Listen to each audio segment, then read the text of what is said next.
On continue maintenant la troisième partie du chapitre puissance, qui est puissance d'exposant positif de 10. C'est-à-dire 10 à la puissance 1, à condition que l'exposant est un nombre positif, c'est-à-dire plus grand que 0. Par exemple, 10 à la puissance n, on écrit 1 et plusieurs zéros selon l'exposant. Si l'exposant est 2, par exemple, on écrit 1 et 2 zéros. Si l'exposant est 4, 10 à la puissance 4, on écrit 1 et 4 zéros, c'est-à-dire 10 000, et ainsi de suite. La quatrième partie, c'est la puissance d'exposant négatif de 10. C'est-à-dire, l'exposant maintenant est négatif. On peut le transformer en exposant positif. Comment? On fait 1 sur, on baisse le numérateur et au dénominateur. On écrit 1 sur 10 à la puissance 1 et on revient en même étape de travail. Par exemple, si on a 10 à la puissance moins 2, c'est 1 sur 10 à la puissance 2. Et on peut continuer 1 sur 100, on obtient 0,0. Ou bien, on a une autre méthode, comment travailler plus rapidement. 10 à la puissance moins 2, on fait marche inverse. On écrit combien de zéros on a, moins 2, on fait 0, 2 et 1. On met la virgule après le premier 0.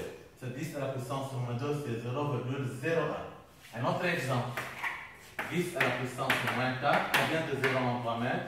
1, 2, 3, 4 et le nombre 1. Et on met la virgule toujours après le premier 0 et ainsi de suite. Maintenant, la cinquième partie, les mêmes propriétés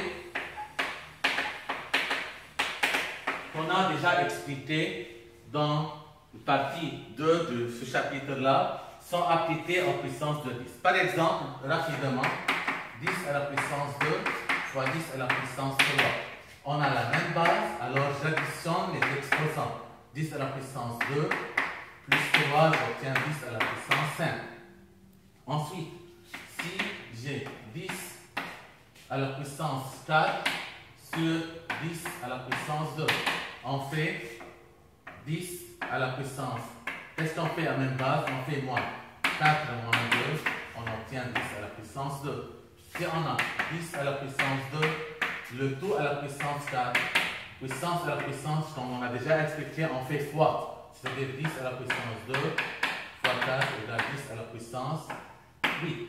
Alors, on a vu qu'on a expliqué ce partie-là dans la deuxième partie de ce chapitre. C'est-à-dire, on a appliqué les mêmes propriétés dans la puissance en forme générale sur les propriétés sous forme de puissance de